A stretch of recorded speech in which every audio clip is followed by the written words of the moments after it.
Hello students, welcome to the Recitals in Depth by Vajiram and Ravi. Here we will be covering the economy and infrastructure at July 2024 current affairs topics in details. The broader themes which we are going to cover are as follows: Indian agriculture, money and banking, public finance, investment and infrastructure, and social development. Hello students, welcome back to the Recitals July 2024 topics of economy and infrastructure. Here in this edition of in-depth recitals, we'll be looking into all of the articles pertaining to the economy and infrastructural part, and also we'll be adding various value additions. Also summarizing the discussion with practice questions for you all at the end of each and every topic. So with this, we'll be looking at all of the topics that we'll be covering today, right? And with this, we'll be starting with the very first article. And this article is regarding the Codex Alimentarius Commission, where recently India participated in the 86th Executive Committee meeting of the CAC. Now CAC is actually the joint initiative of FAO and WHO. FAO stands for Food and Agriculture Organization under the UN, and we also have on the other side the WHO, the World Health Organization. When we talk about the 86th Executive Committee meeting of the CAC, we have to understand the main aspects what India brought to the meeting first. Then we'll be looking into what is CAC and the rest of the things. India is actually a major exporter of spices in the entire world. And here we have the data regarding the same, where we have seen that over a period of time, particularly if we compare the last few years, right, India has the potential to increase its spice industry to 200,000 crores, and this is actually a huge amount. From the historical times, we see that the spices industry in the country was actually famous worldwide, and that is also prevalent right now. Also, when we talk about, say, India, right, as being the market destination for various other countries, we understand the top market destination for India is USA, followed by Bangladesh, UAE, when we talk about the spice exports. And also when we look at the top spices exported from India, we have chili, coriander, cumin seeds, mint, turmeric. So these are the various aspects that you need to know somewhat for your prelims examination. Also on the other side, India, when we talk about the spices imperative, recently we have seen in the news regarding the MDH controversy. Now, can anyone in the comment tell me what was the main issue in this particular aspect? When we look at these particular aspects of spices issues with reference to their quality, to their standards, we find that the entire world is actually very strict. Particularly the Western nations are very strict with reference to the food quality standards. And that is where Indian spices or Indian food product, whenever it is, say, crossing our borders and it is being exported to the other nations, they come under high levels of scrutiny. Particularly as also seen in the recent case of MDH spices debacle, where there were traces of pesticides, traces of some chemicals found in the residues as tested by the Western nations. We found that that controversy has the impact of potentially impacting our spice exports. Also on the other hand, we know that our Prime Minister has promoted something which we know as Mission Life. Mission Life means that we have to live sustainably with the environment. Right? We have to consume less and less amount of single-use plastics. And when we talk about the use of plastics or say other chemical components in the food industry, particularly in packaging industry, particularly in various amounts of restaurants and various amounts of other, say, eateries, we find that the use of unsustainable items in the food industry is particularly very high. And that is why right now the consumers all across the world, they also feel that they need a particular amount of eco-friendly packaging, where we find that the number of Indians saying that there is a need for eco-friendly packaging, it is very high, followed by nations like Brazil, China, Mexico, and so on. So India also reiterated this demand at the CAC meeting. Two demands: firstly about the spices, secondly about the sustainable packaging that is required in the international food sector. So these are the two demands that India is presented at the CAC. Now, why did India present these kind of demands at the CAC? Now CAC has to be, or say Codex Alimentarius Commission has to be a very, very important body then. So what CSE does, CSE formalizes something which we know as food code.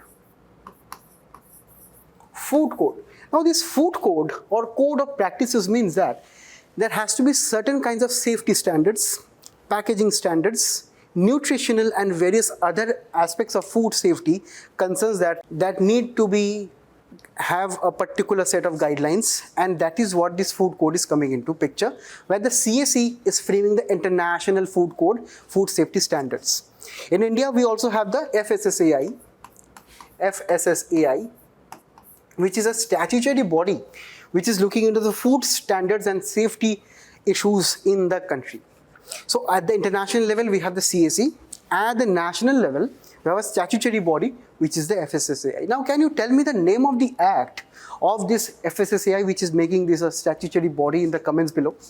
Now, when we look at the CSE here, it was established by the FAO in 1963. Now, these are the important facts for your prelims, right? And this main aspect, or say the food code, the main aspect is about safety standards of food, is about protecting the health of the consumers internationally. It is also to help coordinate the international efforts into ensuring the food safety all around the world, right? Next, we find that CSE is an intergovernmental body with around 189 members, right? So there are members all around the world, and India also became a member in 1964. So India is actually not a founding member, correct? And here, these are the important things you need to know about CSE. And here, like always, we have a question for you all, for which I want all of you to make the answer in the comments below, right? This is about the CSE and the things that we have discussed just right now. In the next article, we'll be looking about a very important initiative right now, which is Digital Bharat Nidhi, the parts of which was also there in our Union Budget 2024-25. Now, in this one, the Department of Telecom has actually mentioned some of the draft guidelines to how to operationalize the Digital Bharat Nidhi.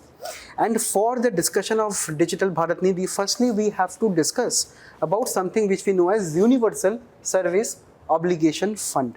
Because earlier, the name of Digital Bharat Nidhi was actually USOF. Now, USOF was recently replaced by Digital Bharat Nidhi. What was USOF? Now, we know that in India, we have various amounts of telecom sectors. We have various telecom companies. And we also have the urban areas where we have greater amount of penetration of telecom services, also the associated activities such as internet, calling and so on, which is more prevalent in the urban areas. But what about the rural areas? What about the rural areas? We know that from the 1990s onwards to early 2000 decades, we understand the spread of telecom sector was very less prominent in the rural sectors. That is why the government came out with an idea how to promote rural telecom services, internet services with telecom in the areas where internet or mobile towers are not that much present. So that is why we have to come up with proper amount of infrastructure with reference to telecom. That is why the USOF was actually brought into the picture, which is the main aspect of this is actually to levy 5% of universal fee on telecom networks such as Jio, Airtel and so on. So we'll be levying a 5% fee on their total aggregate gross revenue, right? On their total, say, revenues from the telecom, operations. And we'll be using this 5% for what? To build more and more mobile towers, right? To build more and more, say, compatible infrastructure with reference to various base stations that is required in the telecom services, and also to build more and more amount of education and awareness between the people of the rural areas. So this is actually to promote more and more of the telecom sector in the rural areas, and this is how the government is taking the help of the private sector by taking or say levying some charges from their total revenues. So this is the USOF, and this particular money that the government has collected from say financial year 2014 to 2024, as we can see here, if I can zoom the image for you, right? This is how the government of India has collected the funds. If you can see, this is in the white portion here. This is the funds that the government of India has collected at around 33,000 crores, increasing 39,000, 45,000 and so on to around 78,000 crores as of financial year 2024. We understand while the collections from the telecom sector, from telecom companies by the government of India has increased over a period of time, but the same, as you can see, the disbursed funds, or say the funds which have been disbursed for actual construction of mobile towers, right, and various other facilities under the USOF, that is very, very less, right? More than 70% of the funds have been underutilized, right? So this is a challenge. That means while the telecom companies are giving a part of their revenues, that is 5% over a period of time, which has been increasing, but the funds are not being used. So this is an issue which the Digital Bharat Nidhi is trying to solve, right? Now here we have the Digital Bharat Nidhi, where the USOF scope has been expanded. How the scope has been expanded? Firstly, right, under this Telecommunications Act of 2023, the Digital Bharat Nidhi was conceptualized, and all of the proceeds of the funds will be going into the Consolidated Fund of India, right? And here, most importantly, the Digital Bharat Nidhi is keeping, say, the features of the USOF intact, and it is adding more and more benefits to the same, more and more features to the same. Firstly, it is trying to envisage a model of viability gap funding. Viability gap funding is that kind of funding where a particular, say, for example, say building more and more mobile towers in the rural areas, maybe the private sector would not be encouraged to do that. So what the government will be doing? Government will be saying, okay, let me give, say, out of 100 rupees, 60 rupees I will be giving, and 40 rupees private sector you can give, right? So this is the mode of viability gap funding where the social benefits, right, of mobile towers will be realized if government funds some part of the expenditure and the private sector is contributing the rest. Well, the private sector can also gain economic benefits later, but the social sector is benefited with the construction of mobile towers. So that is where the viability gap funding is actually coming into the picture, by the government making the projects more and more viable both economically and socially. Next, government is also trying to encourage more and more research and development. Research and development, as to recently, various IITs in the country have been coming up with novel, say, architecture of spreading telecom sector in the, say, rural areas. This has been with the help of using public Wi-Fi's, right? Public Wi-Fi's. This has been with the help of a very, very important initiative of the government of India that is known as BharatNet, right? BharatNet, which is trying to promote more and more optical fibers and linking the optical fibers along all of the gram panchayats in the country. So IITs all across the countries are looking into various avenues how this particular connection can be improved over a period of time in the Indian villages. So research and development has been focused where majority of the, a part of the funds will be going to R&D. Thirdly, the government is also trying to encourage more and more startups. Into promoting or say using the funds from this particular scheme and try to operationalize their business by providing rural telecom services. So here the startup economy is also getting a lift. So this the main aspect of here is actually to promote more and more internet services, telecom services here, right? And mostly another aspect of this particular Digital Bharat Nidhi is to promote more and more pilot studies.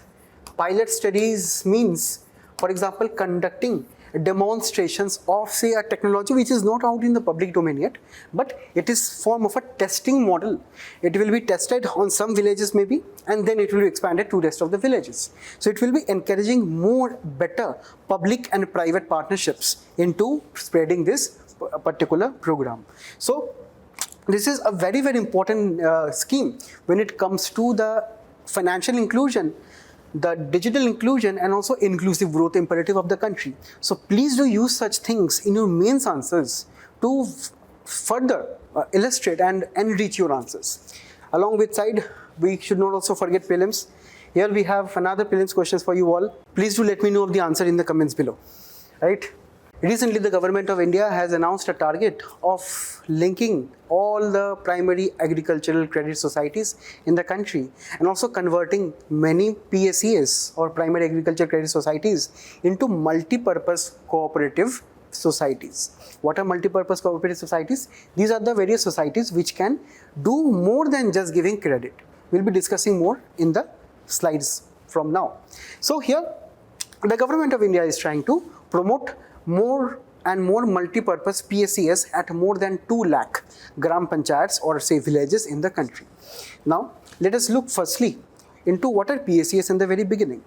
We know that in India, there are various classifications of banks. We have the scheduled commercial banks, we have the foreign banks, we have the regional rural banks, we have the small finance banks, we have the payment banks, and also we have something which we know as the cooperative banks. Cooperative banks are the banks which are owned by cooperative society members. Now we all know about the cooperative sector. Cooperatives are actually owned by members to perform various functions. It can be agricultural functions. In this case, it is actually performing the role of a bank. Cooperative banks perform the role of deposit taking, credit provision to its members. And when we talk about the cooperative banks, these run on the same model like just of we know that how a cooperative society runs. That means they are run by members. And the charges, or for example, say the interest rates, when any member take loans, these are much more lower than the scheduled commercial banks. Because why? Because they're lending between themselves, right? And that is why the cooperative banks are actually very popular at the state, district, and mostly at the village and the grassroots levels. And these kind of banks are actually considered to be most close to the people, because PACS, if we consider, which is the cooperative bank at the grassroots level, the village level, they know the farmer, because the farmer is a member of this particular bank, it can be, right? They know the needs of the farmers, they need the needs of the entire village, they need the needs of the, say, village beside them. So they have a proper expertise when it comes to the agricultural sector, rural sector in general.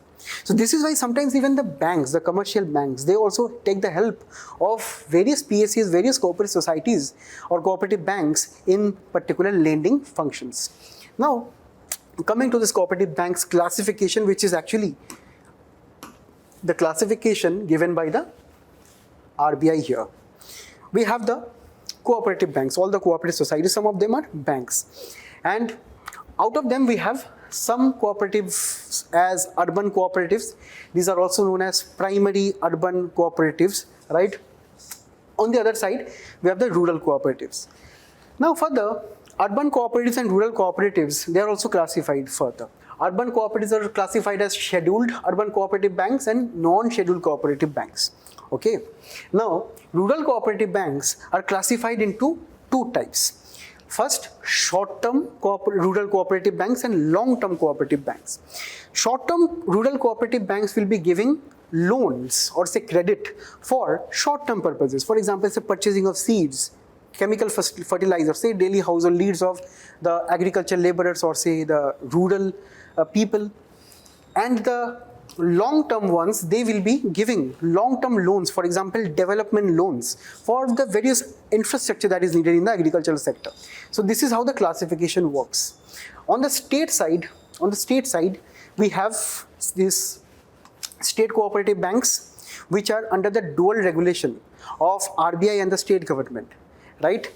Also, we have the district cooperative banks which are also under the dual regulation of the RBI and the state government. At the lowest level, we have the primary agricultural credit societies. Now these PACS are supervised by NABARD. NABARD is a very, very important rural institution when it comes to regulating the various rural credit societies and the sector. So we know about the classification right now. Now let us know about some of the significance of the cooperative banks. Firstly, we have discussed that the cooperative banks, or say the PACS, are close to the people.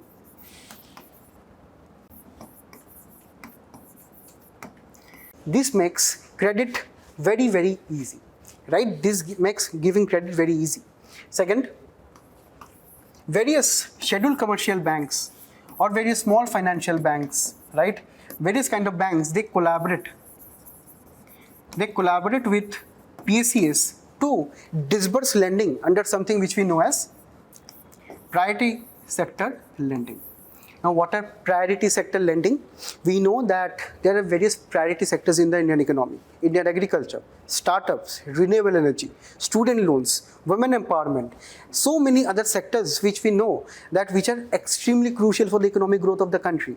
So this is where, say, the scheduled commercial banks have to lend 40% of their total lendable funds to the priority sectors. For example, the scheduled small finance banks, they have to lend 75% of their overall portfolio to the priority sectors. And how they can identify, because mostly what happens, these kind of banks are located in urban areas or in the semi-urban areas. They mostly sometimes do not know the people who knows the PACS. So they try to collaborate with the various branches of the PACS to actually meet their targets, right? Next, these PACS are kind of very, economical for the members, where they have low costs for borrowing, low cost of borrowing, right? Additionally, there is also higher scope of various self-help groups, farmer producer organizations, women-led enterprises, right, to take more credit from the PACS, right? Further, we also see that there are many government initiatives, for example, say, of financial inclusion, of Pradhan Mantri Jan Dhan Yojana and so on. So PACS are better suited to implement those kind of government schemes. Now, there are some challenges also.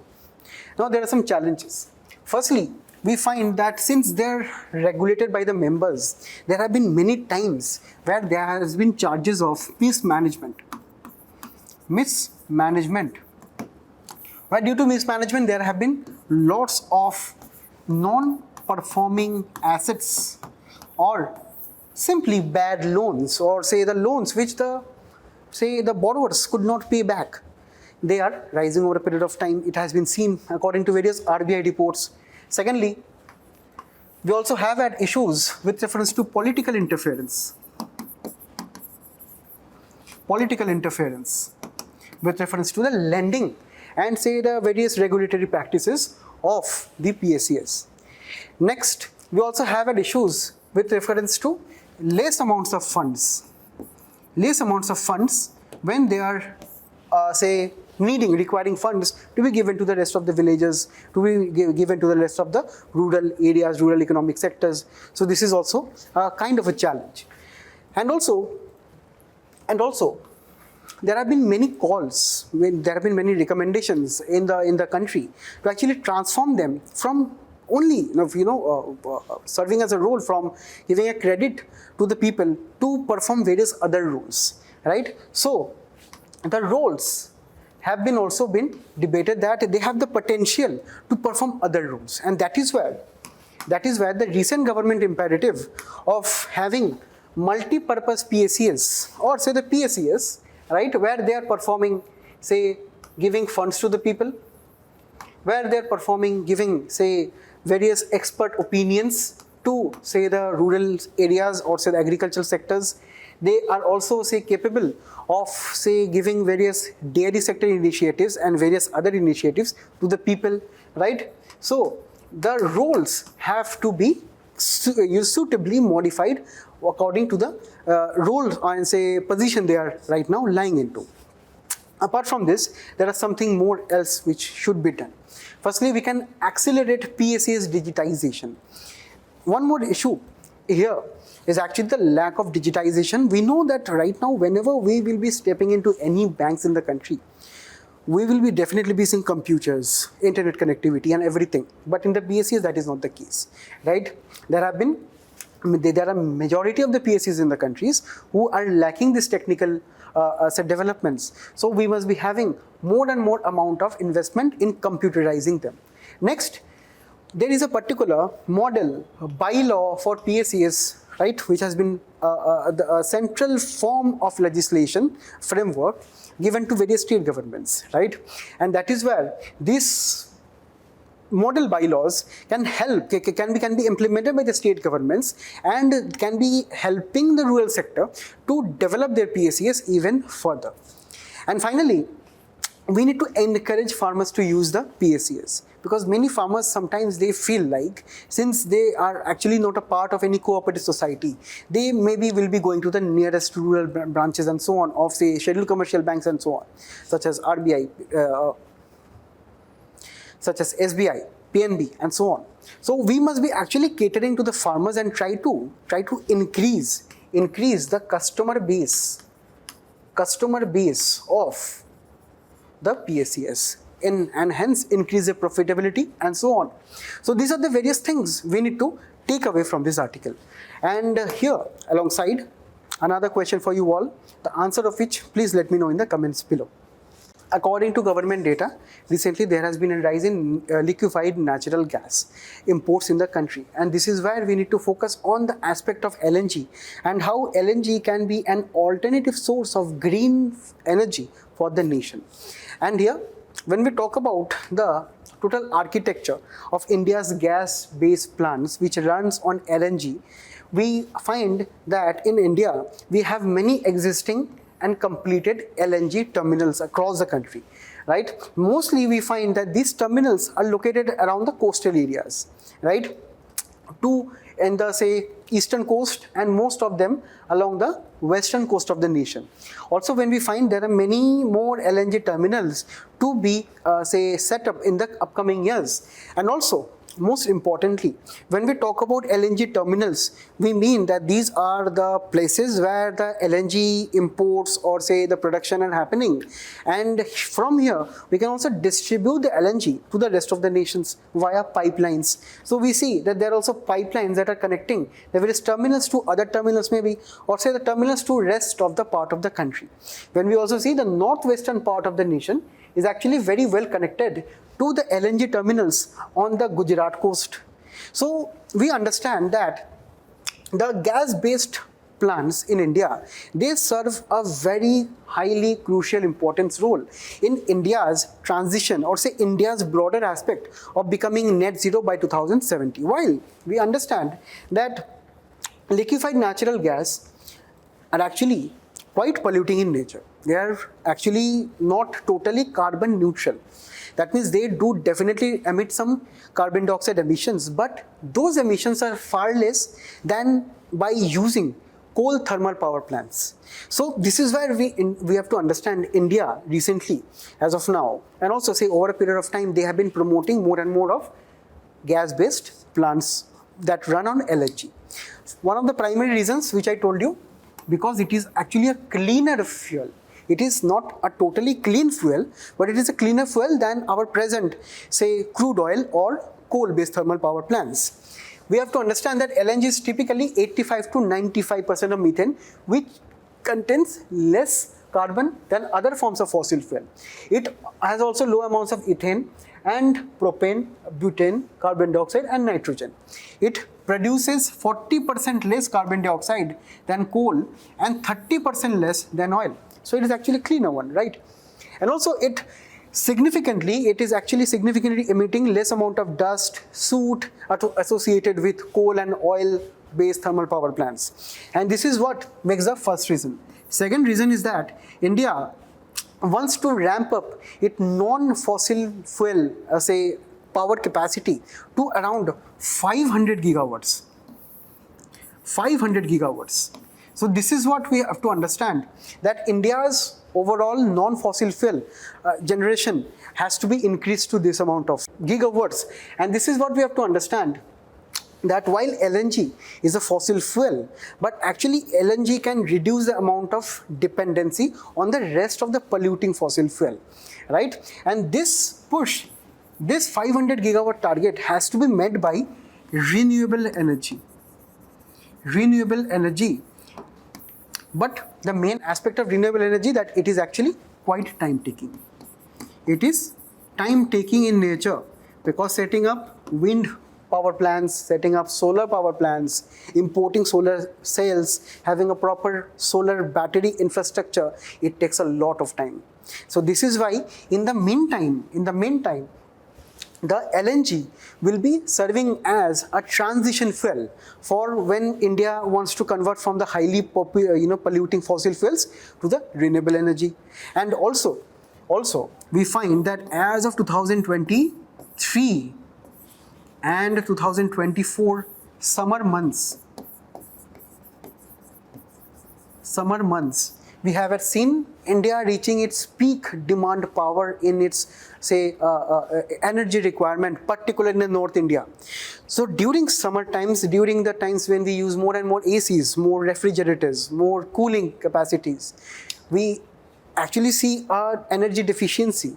And why? Because of the usage of coal and shortage of coal in the country, right? So this is where the LNG can also help us diversify when we talk about our India's energy security. So these are the main reasons we have to keep in our mind why we need our LNG imports. Now here, when we talk about the distribution of India's installed power mix, we find that most of the power in India is driven by coal. Now these things are very important for the prelims, right? We understand most of the energy in India is derived from coal, 47% almost, right? Next comes the renewable energy, and from the renewable energy part, we find we have the most power generated from solar energy, followed by wind, biopower, and small hydro. Note the ascending descending orders of this power energy mix is very important for your prelims. So do note it down in ascending or descending order in your notes. Now after renewables, we find we derive a lot of power from hydro, and then at the first position we have coal, second renewable, third hydro, and at the fourth level we have the gas based power plants. So this is why India is actually multiplying a lot of LNG based power plants. So this is the India's imperative when it comes to energy mix, and this is according to July 2024 data. Now look at this data. As of our LNG requirement, India is increasing its reliance on the LNG imported gas.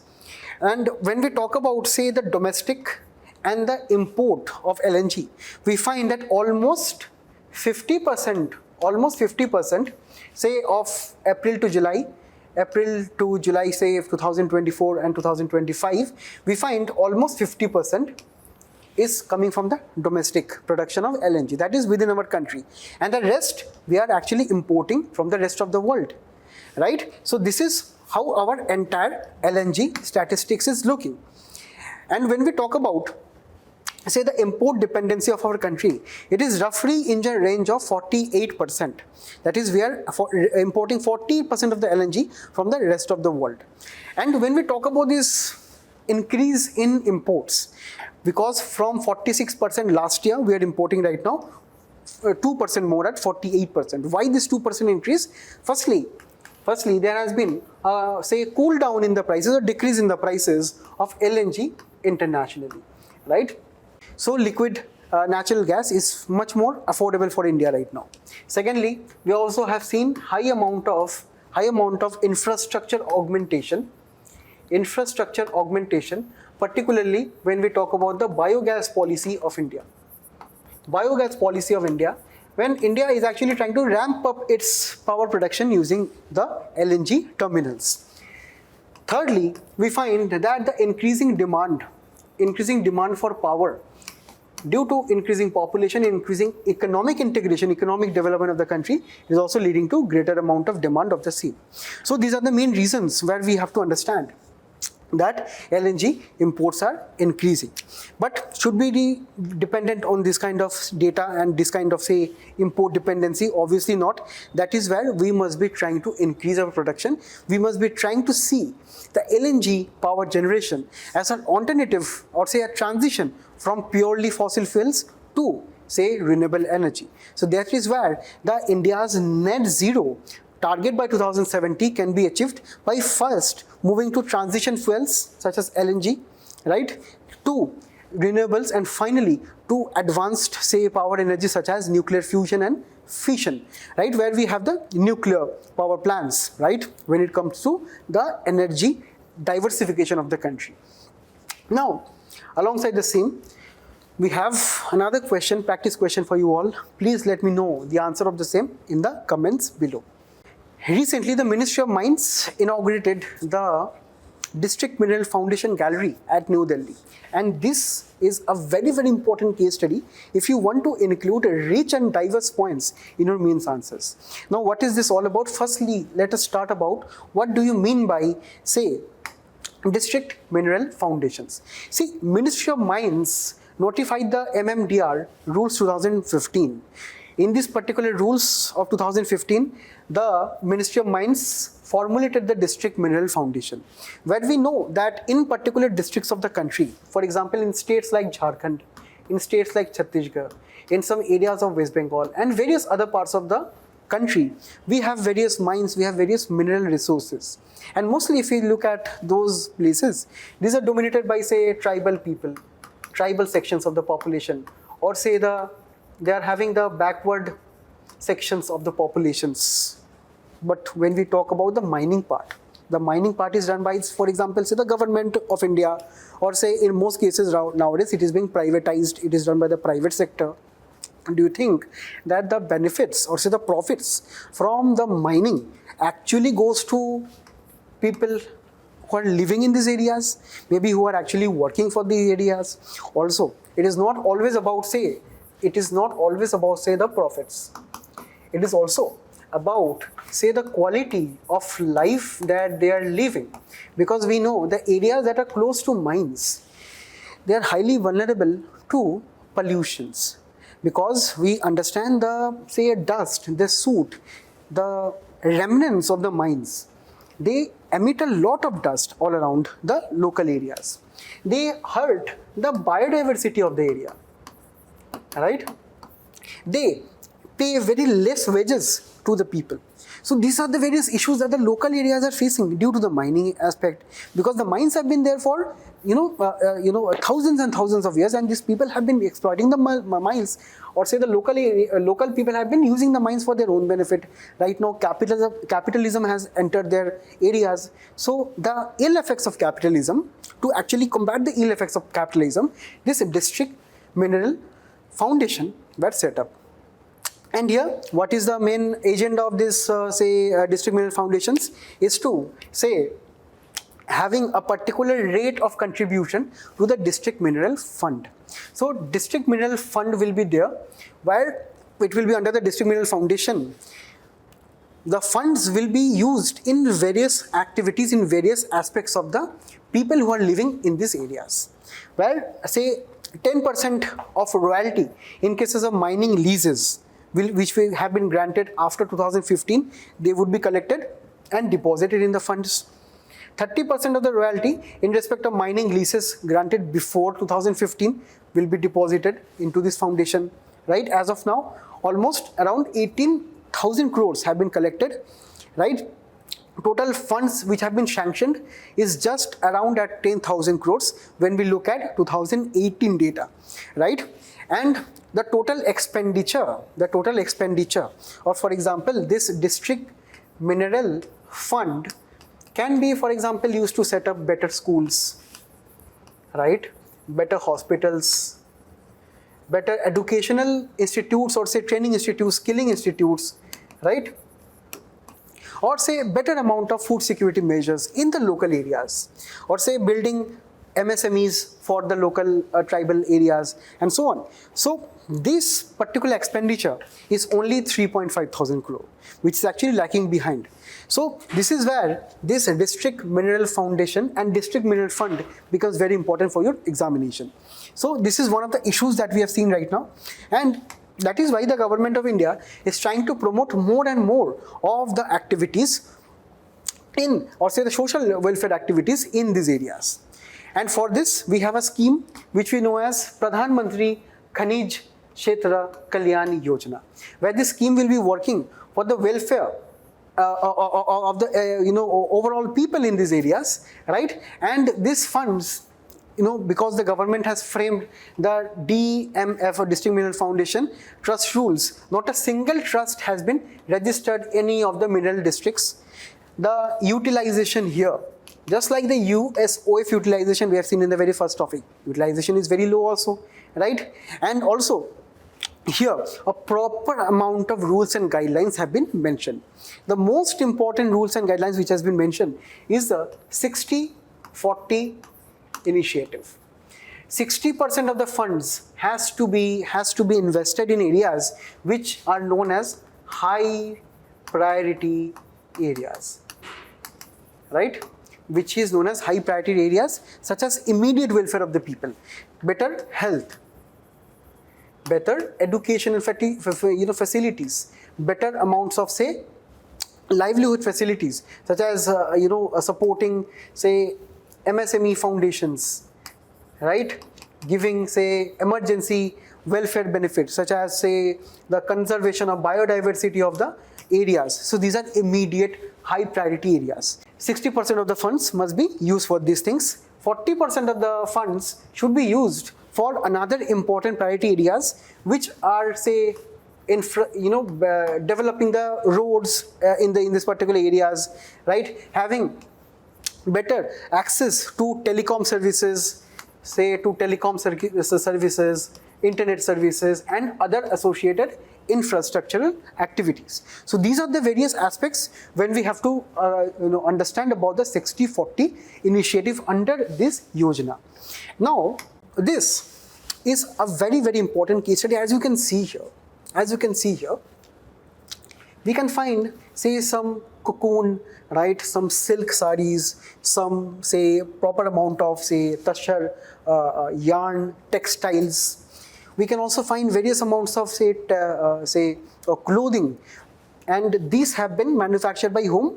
These have been manufactured by, say, the self-help groups which have collaborated under this Yojana, right? Under this Yojana, and also the private sector has also helped them manufacturing them and presenting them at New Delhi, right? So this is a very, very important say, mains case study that you can write, that you can note down and use in your mains answers whenever we are writing some aspects related to self-help groups.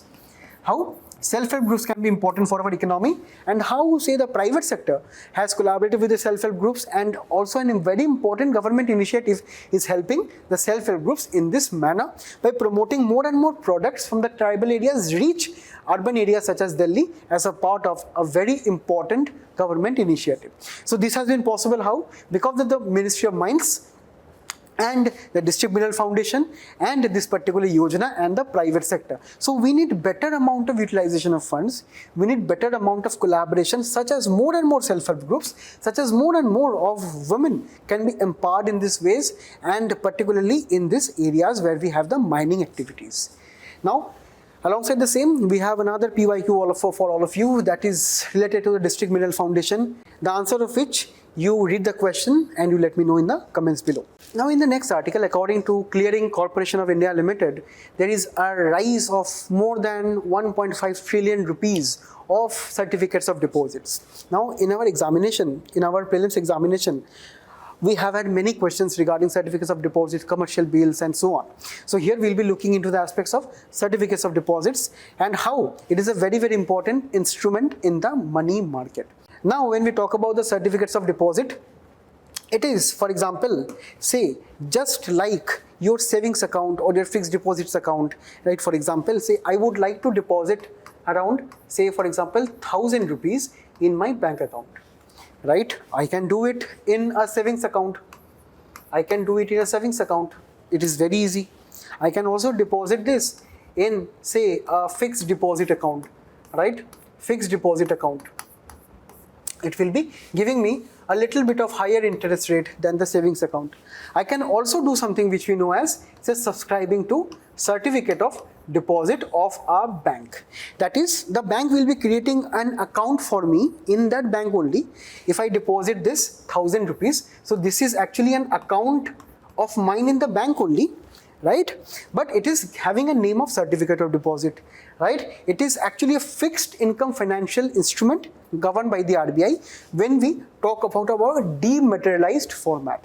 Dematerialized format means I have an account for the certificate deposit in my name in that bank account of how many rupees? 1,000 rupees. Of how many months? Maybe say it can be from 6 months. It can be to a greater period of, say, up to around 3 years, right? Up to 3 years, and it will and why will I invest in this certificate of deposit? Maybe because it is giving me definitely higher interest rates than the savings account and definitely higher interest rates than the fixed deposits. Why would the bank do so? Why would the bank give me certificates of deposits for better or higher interest rates? Because firstly, your money, or say my money, is actually say stuck in the banks for at least 6 months to say up to say 3 years. And what will the bank do with my money? The bank will be giving more and more funds to whom? Say to build a better airport in the country, to say various business people so that they can set up cafes, so that they can set up, say, telecom sectors, they can set up various other say aspects, right? So this is how this particular certificates of deposits are working, which are actually a kind of a certificate. When we look at this particular image, if you look at this, this is a certificate of deposit given by the Bank of India. The, say, name of the person has been written, and the name here is actually written along with, say, the rupees of, say, here it is 5 lakh rupees. If you can see here, at the deposit rate of 7.25%, which is actually very high, right? And up to how many years it is also mentioned there, right? So this is how your certificates of deposits work. And when we talk about the same in India, the minimum deposit that you can do is, say, of 1 lakh rupees. This is how it is different from savings accounts and fixed deposits, right? So minimum you have to deposit for 1 lakh rupees in the banks, and a certificate of deposit can only be issued by all India financial institution or scheduled commercial banks. RRBs or regional rural banks are not able to say issue certificate of deposit along with the, say, cooperative banks, right? And their period is ranging from 3 months to 1 year for CDs that are issued by scheduled commercial banks, and whether the term period ranges from 1 to 3 years for CDs issued by financial institutions, correct? So these are the things we need to definitely know for our prelims perspective. And also certificates of deposits are fully taxable under the Income Tax Act. Now, I mentioned that at the very beginning, the Clearing Corporation of India Limited declared that there have been a record amount of certificates of deposit released in India as of the previous period of financial year. But what is Clearing Corporation of India and how is it functioning? For example, let's say there is a broker, right? For example, there is a broker here who is having the shares of Geo Finance, right? Geo Financial Services. This broker is having the shares and I want to buy it. I am a person here, right? I want to buy the shares because I simply expect that the Geo Finance services will be increasing over a period of time and the shares will also be increasing. Now, what will I do? I will obviously say contacting the broker, but maybe the broker will not be having, or say another broker is having this particular share. So definitely it becomes very difficult for me to contact each and every broker. So what will I do? I will be going to National Stock Exchange. We know that we have a National Stock Exchange where the shares of various companies certificates of deposits, government bonds, and say various amounts of financial instruments are being exchanged on a day-to-day basis. So it becomes very easy for me to go to the stock exchange, national stock exchange, or say just open my mobile application and buy a share. But what do you think how it happens? Because it happens as simply as if you're buying and executing the shares. It is not as simple as that. Because NSE or National Stock Exchange has a very important body which we know as Clearing Corporation, and when it is NSE, it is Clearing Corporation of India Limited. So what this Clearing Corporation of India Limited does is it is actually acting as the intermediary between you, who is a buyer, and the broker, who is a seller. So what, for example, there can be many issues regarding the, say, exchange of shares. Maybe your transaction is failing. Maybe the brokers are not having the shares at this point of time. So who will be taking the blame? For example, your money has been debited. You want to buy 1,000 rupees of Jio Finance, but the broker is not receiving the money because of some technical glitches at your bank's end. So there can be diverse amount of issues. So that is where NSE has thought of, say, appointing an intermediary who will be bearing all of the intermediary related transactions and the settlement of various shares in this market. So this is how this Clearing Corporation of India is functioning, and it is very, very important when it comes to the functioning of a good amount of share market in the country. So this is what you need to know from this perspective. And now, can you let me know the answer of this question in the comments below. In the next article, we'll be looking into Financial Inclusion Index, which is an index issued by the RBI, the Reserve Bank of India. Now, in the recent index, it has been seen that the financial inclusion in the country is steadily increasing over a period of time. And this is a very, very important development for the country, because India as a nation wants as many as people to be a part of the formal sector of finance, that is financial inclusion. And when we talk about, say, financial inclusion in better detail, we find that there are some sections of the populations, right? There are some sections of the populations. For example, say migrant laborers, agricultural laborers, right? There are other sections of the population, for example, say the house, or say homemakers.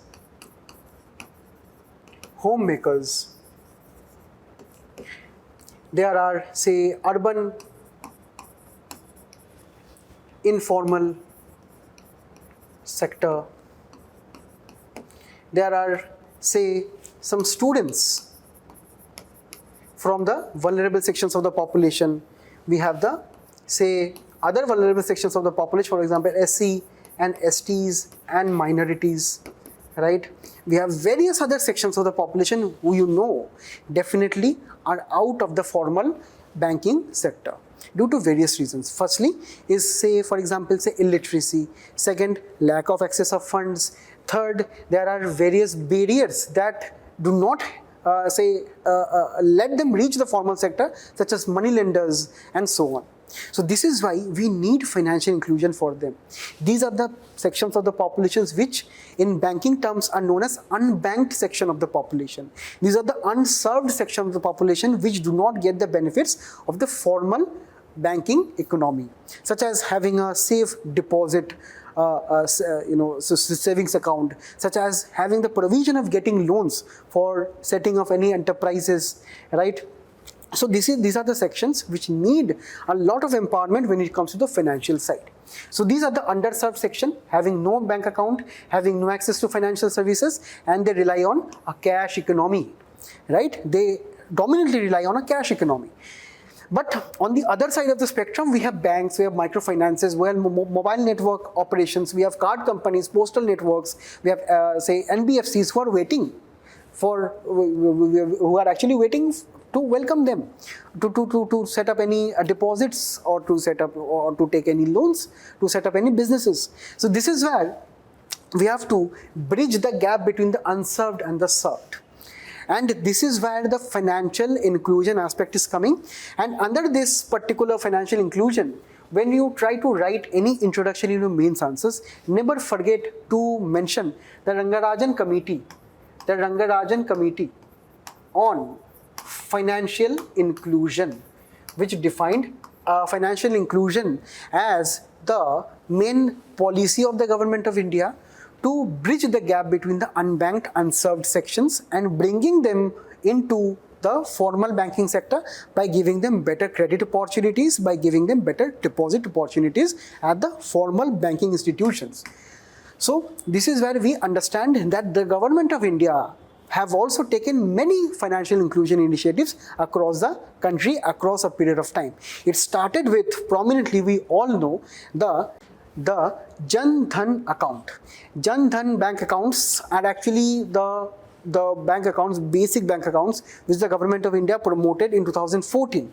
And since then we have had, around say 53.13 crore people actively using the Pradhan Mantri Jan Dhan accounts, right? After, we also see that as of now, we have opened at around 173 crore, say, bank accounts under Jan Dhan Yojana, right? Out of which around 53.13 crore people are operating them. We also have the target of having 3 crore more bank accounts by 2025, and these accounts have total of 2.3 lakh crore deposit balance, in around 53.13 people who are actually actively using the Jan Dhan accounts. After that, we also see that 66%, 2/3 almost, of the entire accounts are operating in rural and semi-urban areas. So we also know the demographic profile of the people who are using these accounts, and this is actually very well structured, because these are the people who need a better amount of financial inclusion, as we have also seen when we looked at the vulnerable sections of the population. Right? And also average balance in this kind of accounts have increased from around 1,000 rupees to 4.3 thousand rupees as of 2024. And let me tell you, around 55.6% of the accounts belong to women, out of say 53.13 operative bank accounts. Or operative bank accounts means that these are the bank accounts which the people are actively using to say deposit and say withdraw money from the accounts, right? And around say 8.4% of say the overall bank accounts are having this zero balance accounts too. Now, when we talk about say other financial inclusions, we understand that Jan Dhan account, Jan Dhan bank accounts actually a very, very important aspect of financial inclusion. But there are other financial inclusion initiatives undertaken by the government of India. Firstly, when we look at the rural areas, firstly, what the government has done, it has set up more and more RRBs, right? Now, in the comment section, can you let me know the name of the say particular statute or say the law that is backing the RRB in the comment section? We have RRBs, we have small finance banks, we have the bank mitras. We have the bank mitras or the banking correspondents, or say the friends of the banks, which are actually non-related people with the banks, which can be local area people, but they are helping the people to encourage more and more opening of the bank accounts. So we have at bank mitras, we have at rural ATMs being popular in the rural areas, right? We also have had many initiatives such as direct benefit transfer using the Jan Dhan, Aadhaar and mobile architecture, right? Using the JAM JAM initiative, which is a very important term mentioned in the economic survey, and this is what is actually helping the people to have access to direct benefit transfer when it comes to the talk of subsidies coming directly into their bank accounts, such as PM Kisan and the various aspects of say the government subsidies, right? So these are the various rural aspirations. Thirdly, when we come to when we talk about the rural important government initiatives, we also have the SSG, self-help group, bank linkage, where SSG bank linkage is actually modeled on the Grameen bank model of Bangladesh. Now, can you tell me who was the noted economist who mentioned the idea of Grameen Bank for the very first time? Now, here these are the main aspects or main imperatives of, say, the rural sector investing, or say the rural sector becoming more and more financially inclusive. Other than this, we also have had many important financial inclusion initiatives. First was the rural areas. Second are many important initiatives to promote more and more MSMEs. We have the credit guarantee scheme to give more and more collateral security to the MSMEs from the government of India, because simply these MSMEs are not that capable of giving collateral from their own sides, right? Then we have various interest subvention schemes where the rate of interest is actually brought down by giving discounts to the MSMEs, right? Then we have also the important government initiatives of, say, the financial education by SEBI and RBI, right? We have had various initiatives which is trying to say promote more and more better amount of financial inclusion between the people. Fourth, we also have a scheme which we known as Stand Up India, which gives funds to the scheduled caste, scheduled tribes, and the women entrepreneurs in the nation, right?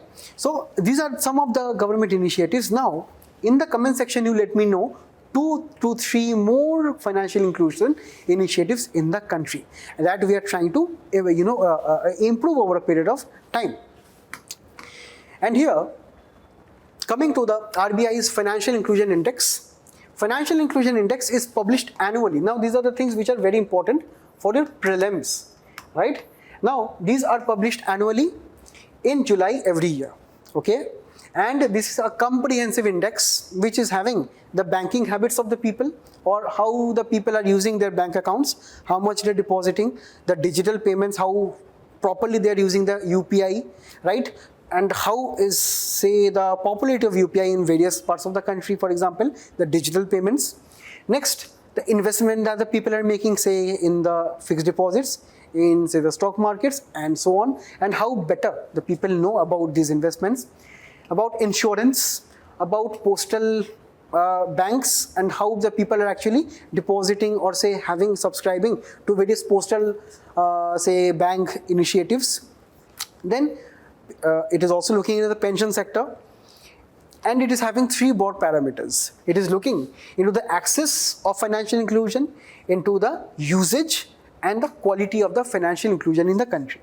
And further, we are having also weightages. Now, these weightages can be very important when we maybe have to rank them in ascending or descending order in our prelims. So be very careful about, say, the ascending and descending order. For example, in among the parameters, we have the usage parameter at the highest weightage, followed by the access parameter, then by the quality parameter.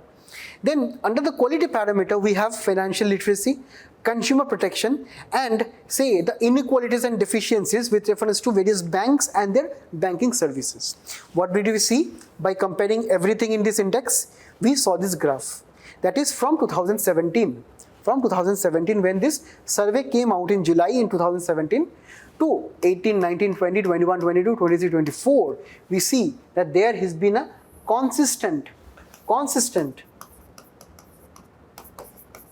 increase in the financial inclusion index of the country. And this is a very good sign, because maybe people are using more and more UPIs. Maybe people are investing more.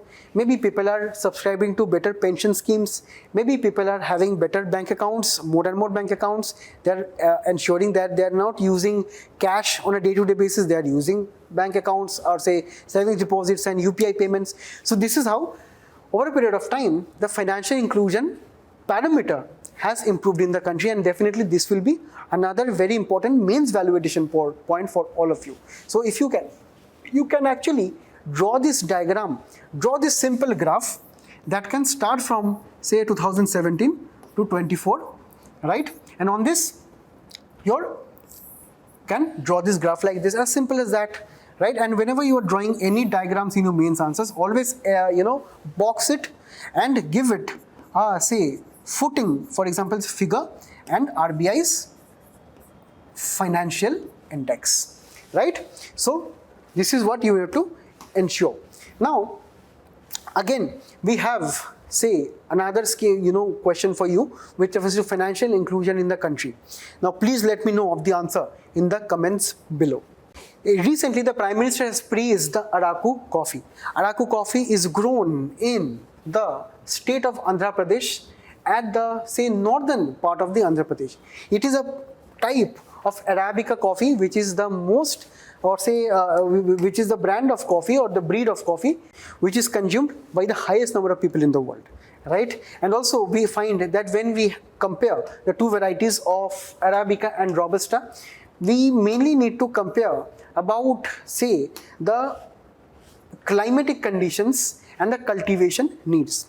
When we talk about the Arabica coffee, they grow in hot, humid and equatorial climate, and they need higher temperatures. This Araku coffee is actually belonging to the Arabica breed. Next, they also need higher altitude, that is 1000 to 2000 meters above the sea level, and they are also susceptible to diseases. When we talk about, say, this Robusta coffee, they need a subtropical moderate lower temperature, and they can also thrive at lower altitudes too. Now, when we talk about, say, this particular brand of coffee or breed of coffee, this is a coffee which has gotten GI tag by the government of India. And this is very important for you. Why? Because in prelims, we regularly find the mention of GI tags and the various products. So please do remember this development. And for you all, there is another MCQ, which is about the Arabica coffee, which is grown in the Araku region, which we discussed. And also, this is a type of coffee which is mainly predominantly grown by the tribal sections of the population there. So one hint I have already given you. Now let me know what is the answer in the comments below. Now recently, Gaines 2024 was launched at the Garden Rich Shipbuilders and Engineers at Kolkata. It is headquartered at Kolkata, and this is a very, very important aspect, very important initiative in the shipping sector of the country. Now, this GRAC, Garden Rich Shipbuilders and Engineers Kolkata, Accelerated Innovation Nurturing Scheme. This is a very important scheme which is targeted at startups in the country and MSMEs. They have a huge potential to fulfill the gaps with reference to shipbuilding in the nation. Firstly, they are actually trying to promote more and more startups and MSMEs enter into the shipbuilding sector, and also they are trying to nurture better amount of use of advanced technologies and advanced, say, aspects of construction and shipbuilding practices in the country. So this is where they will be partnering with the Garden Rich Shipbuilders and Engineers to build better amount of ships, better amount of defense equipments in the near term. And that is where they will be actually be helping India become Atmanirbhar when it comes to the defense equipments procurement, manufacturing, distribution in the country. So this is how, this is actually a very, very important initiative. Now let me know in the comments what is the headquarters of the GRAC. I just told it, you just let me know in the comments below. Recently, there have been many public sector banks in the country who have raised their MCLR rate or marginal cost of lending rates. Now here it becomes very important, for us to know the basics of MCLR. Firstly, we'll be starting with the basic principle of why banks charge interest rate from us. We know that it's very actually easy for our understanding, but we will be understanding it for understanding MCLR. Imagine this is you, right? A depositor who is depositing what? 100 rupees in, say, SBI, right? You have deposited 100 rupees in SBI. Now, obviously, you have deposited 100 rupees, SBI is interested in you. That's why SBI is also giving you, for example, say 5% interest rate. Every month, for example, SBI will be giving you 5 rupees on 100 rupees. Okay. So this is why, because SBI is interested in you and it is giving you interest rate, because you are keeping deposits and SBI know that, okay, I can do something clever, I can give it as a loan. I can give it as a loan to someone else who is, say, a businessman, right? Who is, say, a businessman who is a rich individual, right? Who will be taking this loan of 100 rupees and setting up new cars, new factories and so on. And why this SBI will be giving a loan to this person? Because this person is interested to pay, for example, say 10% interest rate to SBI, right? So this is how simply interest rates work, and generally the borrower gives more interest rate to the SBI than SBI gives the interest rate to the depositors. This is a simple thing, right? Now, one thing that we have to understand here, there are many other players involved. Okay, firstly, we have the RBI. Now SBI, for example, says that RBI, you give me 1,000 rupees. RBI is asking SBI, why I will be giving 1,000 rupees? Because simply this businessman is asking a loan of say 1,000 rupees, and I only have say 100 rupees from you as a depositor, right? So what the RBI will be doing, that RBI will be also say charging some interest rate, because RBI is also giving a loan to the SBI, which is known as a loan at repo rate. So at a repo rate, the RBI will be giving the loan to SBI, and so the SBI can also give a loan to this particular individual. So the picture is fine. So the maybe the repo rate that RBI will be charging is, for example, at 3%. Correct? So RBI is charging a repo rate, or say the interest from SBI at 3%. Now, the picture doesn't stop here. We understand that SBI has to maintain the RBI Act of 1934. Now, under RBI Act, we have to also, as a part of say the bank's entire deposits, the banks have to do what? The banks have to keep something which we know as cash reserve ratio. Now, for example, the cash reserve ratio is 4%. So 4% of how much? 4% of 100 rupees. 4% of 100 rupees is around 4 rupees. Now, don't you think that SBI would want to loan out every deposit to the people who would want to pay them interest rate as borrowers? Obviously, yes. But SBI cannot do, or say cannot extend a loan of 4 rupees. They can only lend 96 rupees, right? So this is where the SBI also has to keep some of their say funds with themselves as SLR, statutory liquidity ratio, or with the RBI as CRR. So this is something which we know is actually restricting the bank's power to give money. But again, CRR is needed because of say various issues at banks, right? So this is how this entire architecture of say our deposits and loans are working, and it is not very simple. Because if we look at right now, the cost of the bank, cost of SBI, where SBI has to pay money or incur some cost of business. Firstly, we find that when the depositor is actually keeping some deposits with the SBI, it is receiving some interest at 5%. So 5% is a cost where the SBI has to give to the depositor. When RBI is giving SBI the money to lend to the business person at repo rate, so this is 3% another cost for the RBI. Again, when according to RBI's instructions, SBI has to keep CRR at 4%. This is another cost, because this 4% or 4 rupees, the SBI cannot lend to the people. So these are the 3 cases where, in this case only, we have seen that there are expenditures that SBI has to, for example, recover from 10% interest that the business people are giving. Now, do you think that this is the entire picture? No, because SBI has various staffs, right? They have various staffs or operational cost. For example, staff, computers, rent, ATM services and whatnot. So bank has many services, and that is why these are counted as operational cost of the SBI. So here these costs include various staff expenditures and so on, right? And also there are some loans that the SBI has given. For example, to say Ratan Tata. Ratan Tata had taken a loan to set up a factory 10 years ago, and Ratan Tata told that, okay, I will be giving you this entire principal and entire interest, my loan will be over in 10 years. So this is a long year loan, say a long period of year loan. So we understand, if we give a loan, if a bank, for example, say SBI is giving a loan for long period of time, that means that particular amount cannot be given to, say, people like me who would want to, say, buy a laptop, to you, for example, if you want to buy an iPhone. So the bank would have also made some money from there also, right? So also there are some kind of loans which are known as long tenure loans, right? Long tenure loans. So if you look at all the black markings here, these are all the costs for the SBI.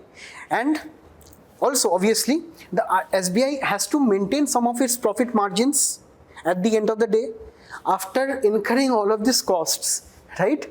So after long tenure loans, which is serving as an opportunity cost, right? Also look at the various other costs, right? So this is actually giving a picture of the overall cost of the bank. And on the top of it, finally, it has to keep a spread. That is a profit margin for itself, right? Now, if we calculate everything of the cost, we'll be getting something which we know as MCLR, as simple as that, right?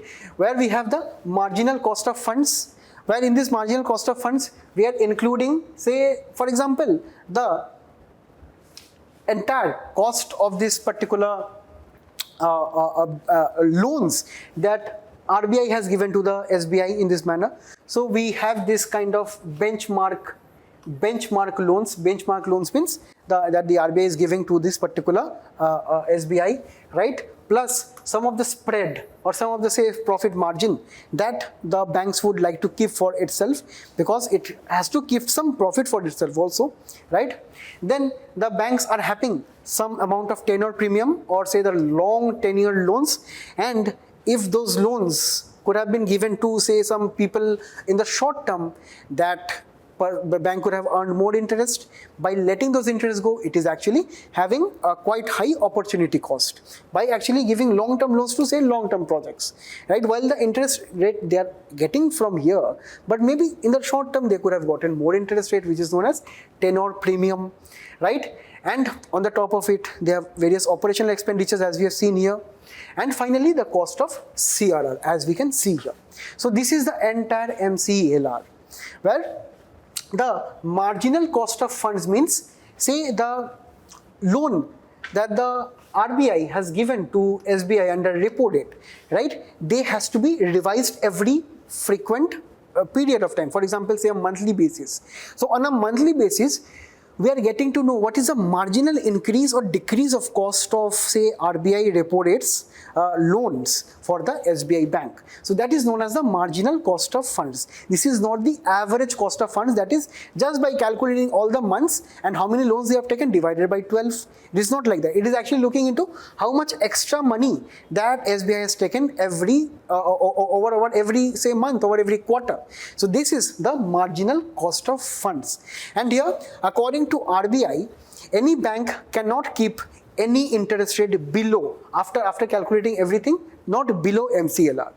It can keep a little higher than MCLR. It can keep actually much more higher than MCLR according to the bank's wishes, right? But not below the MCLR at any point of time, right? And here we have another important term which we know as external benchmark lending rate. As of, say, now, most of the corporate loans and, say, some of the loans are given under MCLR, but right now some of the retail loans and some of the loans given to the MSMEs are based with reference to the external benchmark lending rate. Now, under MCLR, remember that RBI used to give some, say, loan to the SBI at repo rate, and maybe when the RBI would want to have less interest rates in the country, because simply RBI want more, say, investments in the nation, RBI can decrease the repo rate, as simple as that. But RBI saw under MCLR, the banks are not decreasing their interest rates or their interest rate under MCLR if and whenever the repo rate was decreased. And this is something which we know as inefficient monetary policy transmission, because we understand RBI is doing something which we know as monetary policy. If RBI is decreasing their repo rate, RBI would want the same decrease to be reflected at the bank side also. The bank should also decrease their repo rates, or say interest rates rather, right? But the same thing was not happening, because the banks are not decreasing, because simply they would want more profits, maybe more spread, more premium they would want, right? It also the banks told that it takes time for us to make these changes. Whenever you are decreasing the repo rate, it does not mean that our say costs are balanced accordingly. So it takes some time. So the banks allege these kind of things. Now the RBI thought that, okay, we can do something. I can actually tell the banks to have something which we know as external benchmarks, right? External benchmarks.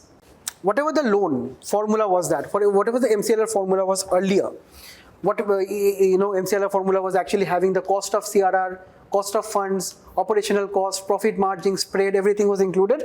Apart from this, we have to include something which we know as external benchmark, which can be your repo rate, which can be the Government of India 3 months treasury bill yield, which can be the Government of India 6 months treasury bill yield, which can be any other benchmark rate, or say which is published by the FBIL, which is actually an external benchmark private sector company in the country, which is actually looking at the financial benchmark of India Limited, right? So with reference to 1, 2, 3, 4 options, the banks can choose any one of them and have to add it to their own formula of, say, this calculation of interest rates for their banks. So this is what we will be getting as external benchmark based lending rate, and this has made it better, because whenever RBI will be decreasing the repo rate, automatically the overall lending rate will be decreased by whatever margin. And whenever, say, RBI will be increasing repo rates, automatically the lending rate will be increased automatically. So this is how this entire mechanism will be working. Now I hope that after this we are in this position to solve this MCQ. You let me know the answer of this MCQ in the comments below. Recently RBI has joined 4 more ASEAN nations, Malaysia, Philippines, Thailand and Singapore, in integrating our UPI systems, for example, the instant payment settlement system and their fast payment system, into creating an entire digital economy and system where the international transactions with reference to these fast payment methods can be easily collaborated. So this is something which we know as the Project Nexus, which is a very, very important initiative under the Innovation Hub,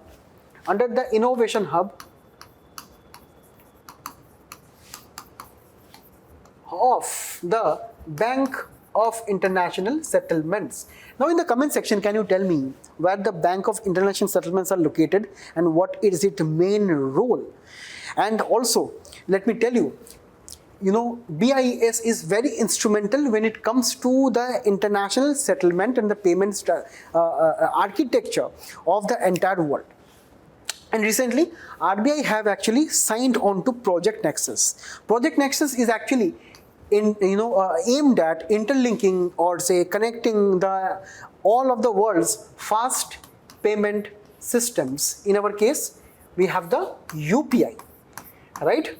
We have the UPI system in our country where we can just scan this QR code and the amount will be debited from our bank and transferred to the seller.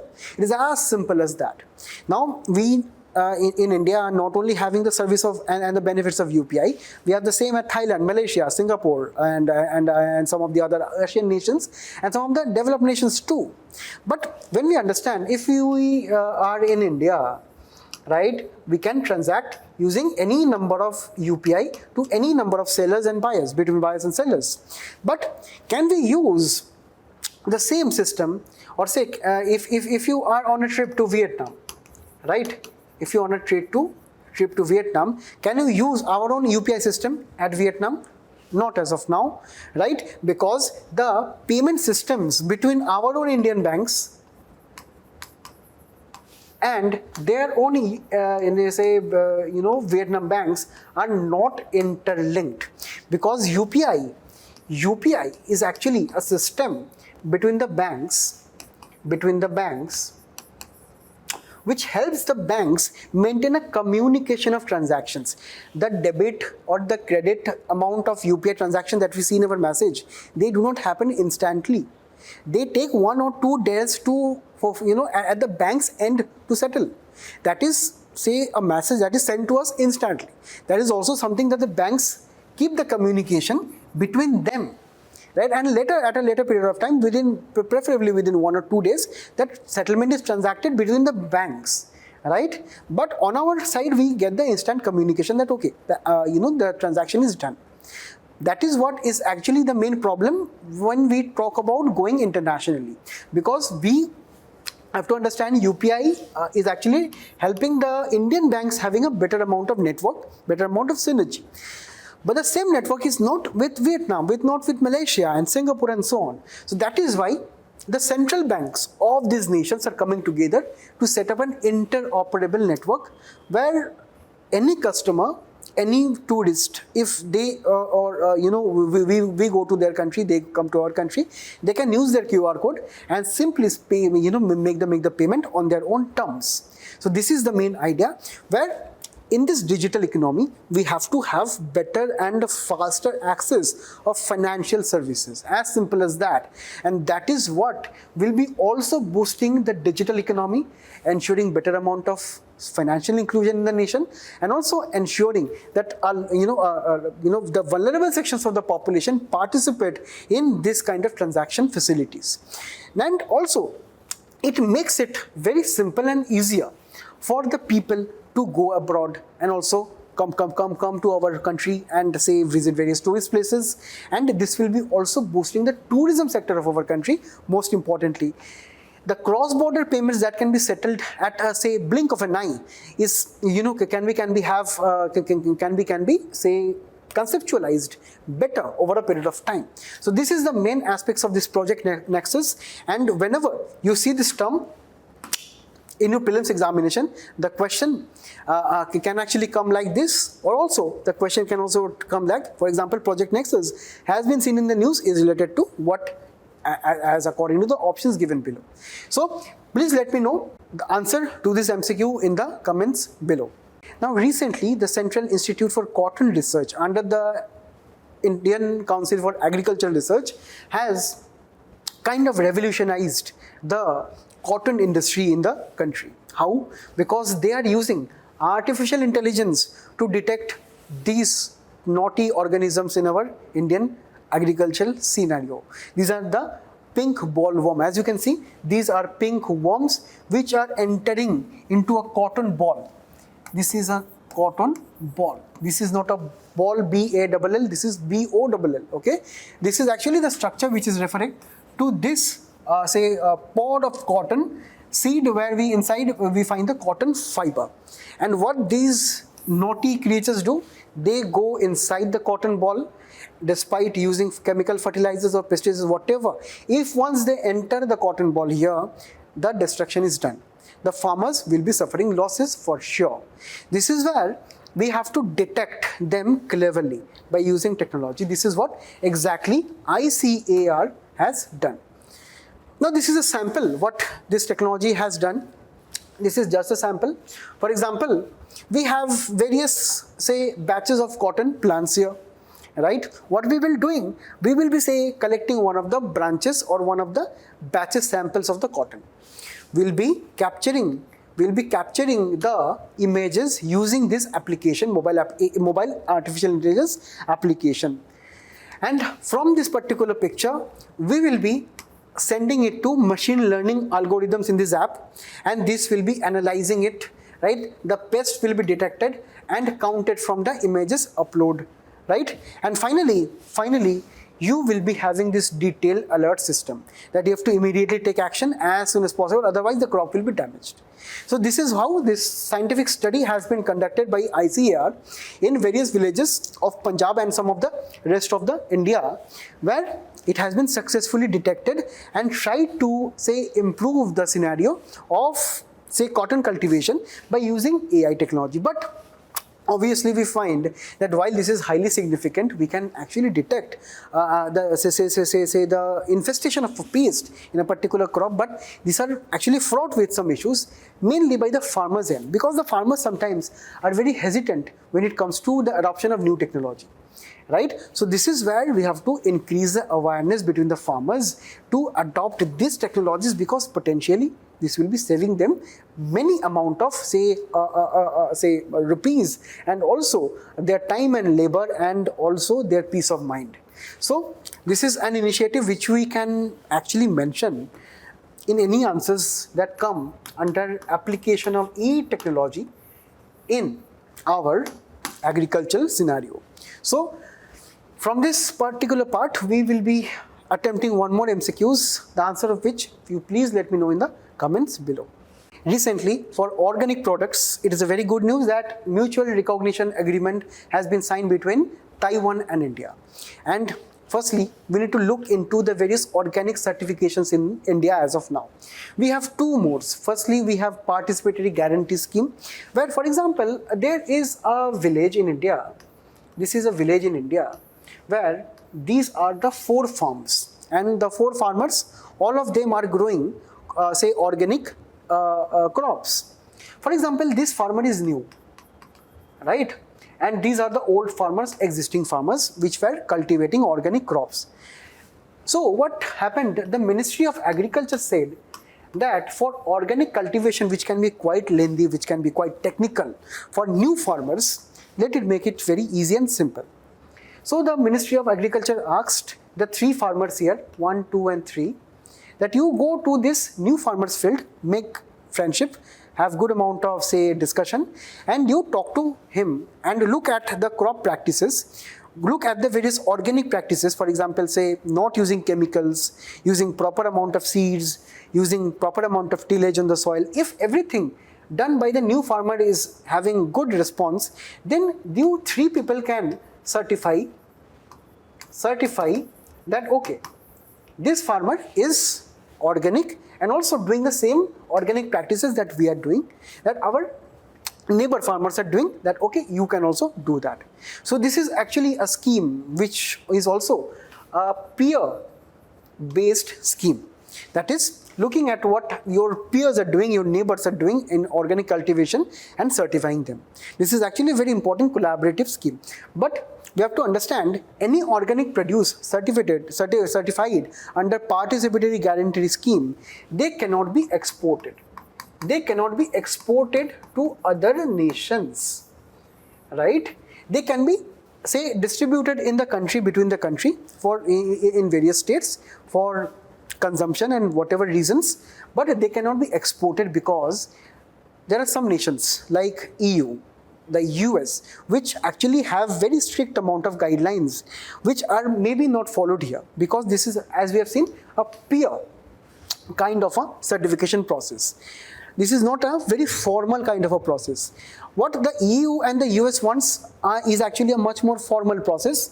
This is what we have under the National Program for Organic Production, or NPOP, National Program for Organic Production, which is done by APEDA.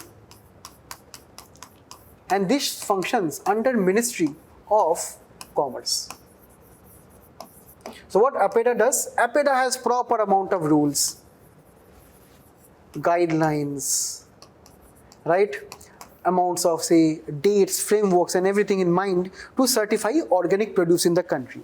And this is where EU and US and all of the Western nations are very happy with, right? So they will be accepting, or the rest of the world will be accepting NPOP, and this is why these are allowed for exports. These organic produce are allowed for exports. And under the recently concluded Taiwan and India mutual recognition agreement, right? We see that India is also in negotiation with Korea and UAE also with reference to this MRA. Now, mainly India would want to diversify its organic produce abroad when it comes to fruit, seeds, purees, cereals, millets and so on, which are grown by India, and Taiwan would also want to do the same. So these kind of agreements are actually very important when it comes to promotion of our goods and also their goods in our markets too.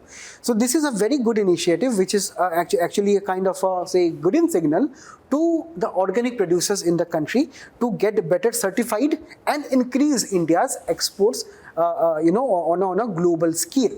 So this is also reflecting the potential of the organic sector in the country, and obviously this particular point will be going into your organic say farming answers, where you need good amount of points to highlight the initiatives that the government is taking right now in this sector. In this one, another question for you all, MCQ question. Please do let me know the answer of this in the comments below. In the next article, we'll be looking into the recent World Bank report on the trends in remittances around the world. And firstly, we'll be understanding what is a remittance at its very basic level. Say, for example, there is a particular person in the US, and this person is having her parents in India. So definitely, over a period of time, the person will be sending dollars to her Indian parents to support her parents, right? So this is a simple case of remittance, where it can be say money, it can be say financial, various amounts of instruments that can be sent by a person living abroad to our domestic territory, right? So this is actually a part when a particular person is transferring their own income to India. But we have to understand that this particular money is not an income. Is not an income for the person who is receiving it in India, for example, the parents. And that is why it is not included in the GDP of our country. It is not included in the GDP of our country directly. But indirectly it is included. Why? Because we know that there is an expenditure method of our country. Expenditure method of calculating GDP in the country. What is the expenditure method? Right? C plus I plus G plus X minus M. That is consumption, investment, government expenditure plus exports minus imports. But when this remittance comes to India, we know that is not included in the GDP of a country, because simply GDP includes that kind of say income that is produced say within the domestic territory of the country. That is what this G is standing, D is standing for. This domestic part. But it is indirectly included in the expenditure method, because obviously the parents would want to spend this to buy better amounts of say television, mobile phones and so on, right? So this consumption expenditure can be there. For example, the daughter has asked her parents to buy a flat somewhere in their hometown. So that can be an investment if that person is buying a flat to give out rent to someone else, right? So it is indirectly included under the expenditure method, because expenditure method of GDP, of calculating GDP, looks into what is actually the money that Indians spent on buying various goods and services in this domestic territory of the country in a particular year. So this is how this expenditure method and remittances are linked, but directly it is not included in our GDP, right? So this is how this remittances is actually looking into picture. And it is also very important for a country to receive remittances, firstly because simply the GDP will be rising if people send more remittances, and remittances are spent on consumption and investment in the country, right? It can also say lead to more and more businesses set up by the Indians, and these businesses can also increase the exports of the country, thereby increasing the GDP of a country. This is the first benefit of remittances. The second benefit of remittances is increase in forex reserves. Forex reserves. How forex reserves will be increased? Because there is simply lots of amount of dollars, lots of amounts of pounds, lots of amounts of other currencies which are coming into India. And this is what is increasing the forex reserve, because one of the aspects of foreign reserves is foreign currency, right? So RBI will be having a better surplus of money to combat any economic disparities or economic emergencies in the country. So this is where we need to discuss the very basic economics of remittance. And here we'll be looking at the boring part, right? But it is very important for our mains and also for our prelims. When we look at the highlights of the report, everything is written, we can just simply read it, right? See, nothing to explain here.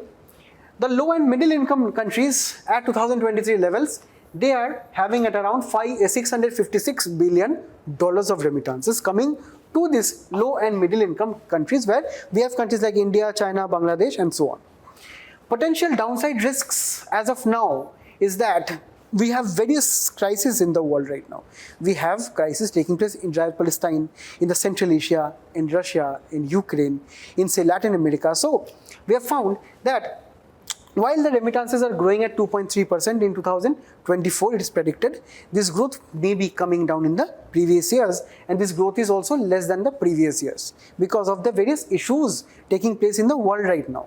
Okay, the global average cost of sending $200 was 6.5% of $200, which is actually well above the SDG target of 3%. That is, the transaction cost of sending money from abroad to India or say to other nations is actually quite high. According to the Sustainable Development Goal target, that must be 3%, not more than that. Because of various banking charges, because of various fees and fines here and there, the cost is actually very high. Digital remittances are having low cost, that is around 5% as compared to 6.4% to other means. When we look at remittances to India, on the global level, we find that India, followed by Mexico, China, Philippines and Pakistan is the order ranking. So please do remember this ranking. The largest origin countries of immigrants internationally is India, followed by Ukraine and China. India's remittances growth was at 7.5% in 2023, and it is worth at $120 billion in 2023, which has actually seen a reduction in the remittances from the Gulf Cooperation Council countries. In the comments, can you tell me who are the members of the Gulf Cooperation Councils? Very, very important. From the name only you can understand these are the Gulf nations where a majority of the unskilled population of Indians reside.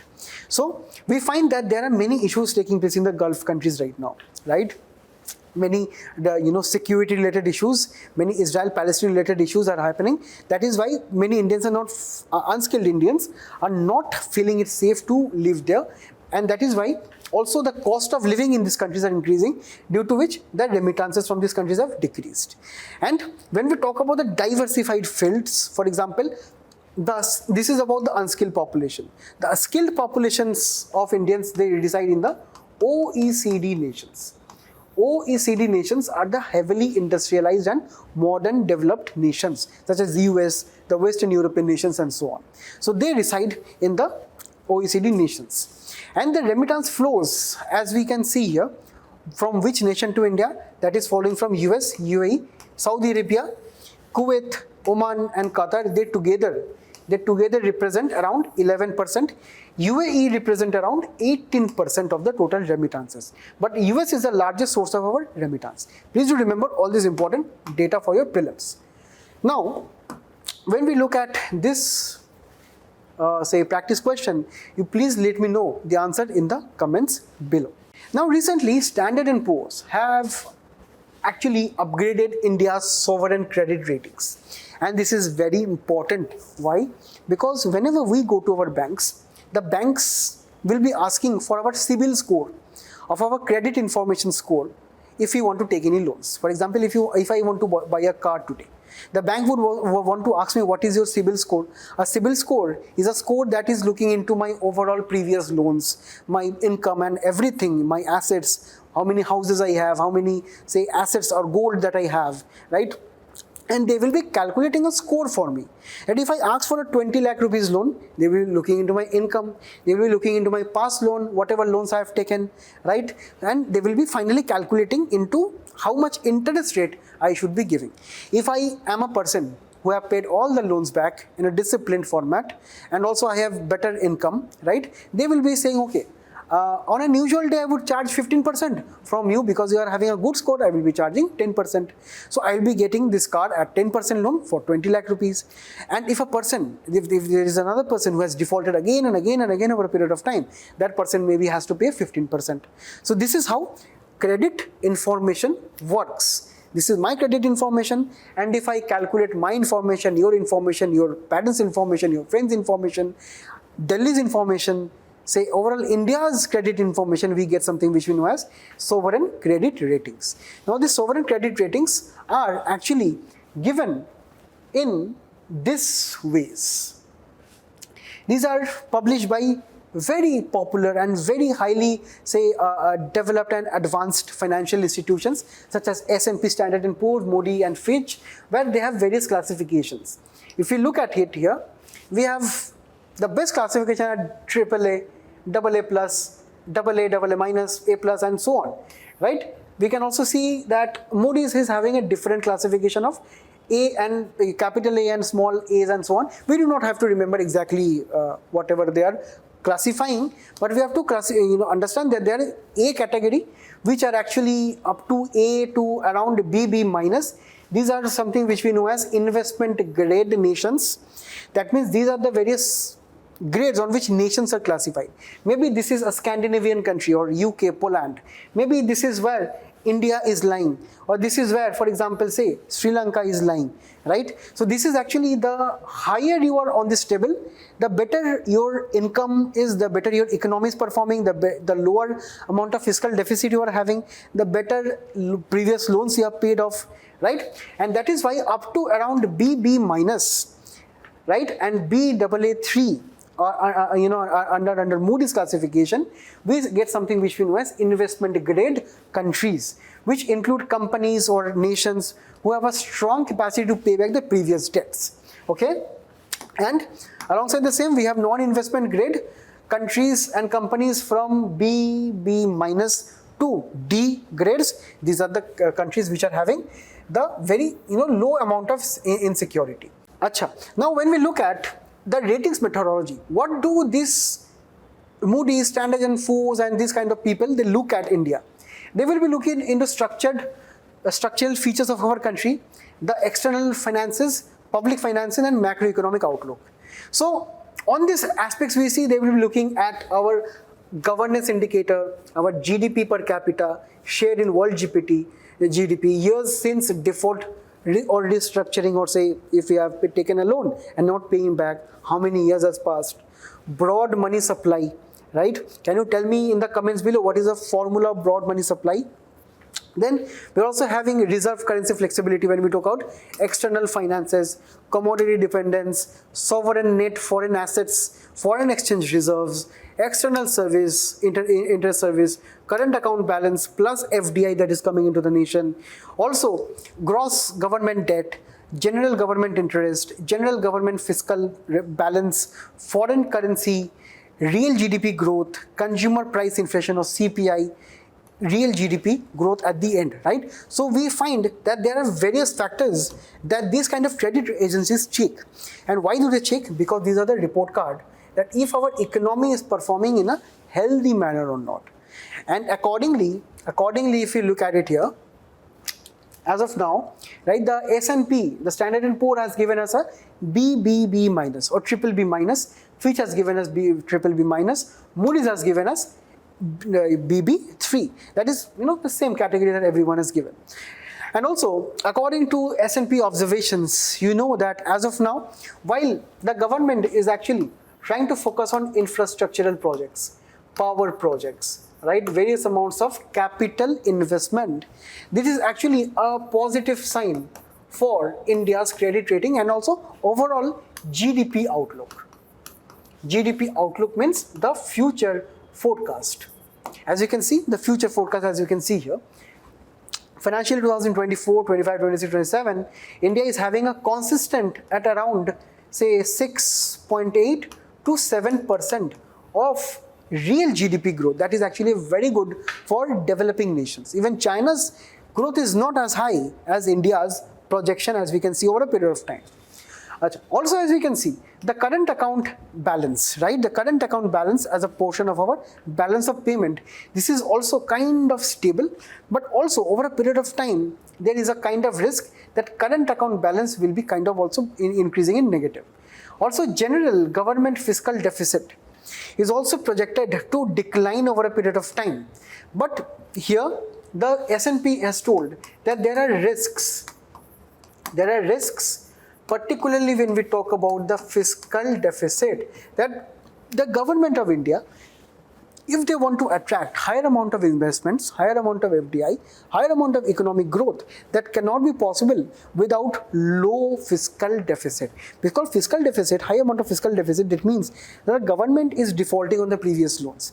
It needs more and more loans from the banks right now. So this is why, the banks are overstretched in this kind of economy, and the investments do not come out, which is actually an example of crowding out, where most of the government or say most of the banking funds have been taken up by the government of India. So this is something which we know as a crowding out effect. So the S&P observations on Indian scenario is, firstly, this is a green sign where the current form of capital formation is positive, but we have the risks of fiscal deficits. Also, when it comes to the overall inflation level in the country, also we find that over a period of time, S&P also predicts that inflation in India will be kind of within the 4 plus minus 2 target of RBI. That is the target where we have to keep inflation between 2% to 6% by the RBI's Monetary Policy Committee. And this is where the report is also talking about the importance of monetary policy and the convergence of monetary policy with fiscal policy. So these are the overall main observations you can take out from this report here. Now, on this aspect, let us also answer this and mention the answer in the comments below. Recently, TransUnion, CIBIL, WEP and Microsafe Consulting has launched an initiative which is known as SEHER Program.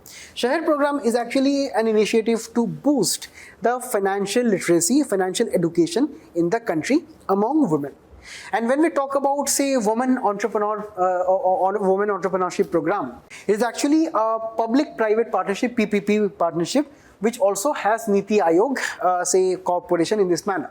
And it is trying to empower women across pillars such as entrepreneurship, promotion, market linkages, skills development and training, right? And this is also a partnership between, say, WEP and TransUnion. TransUnion was, CIBIL was, incorporated in 2000, and it is India's leading credit information company, remember, which we discussed in the previous one about how individuals are also given some credit information.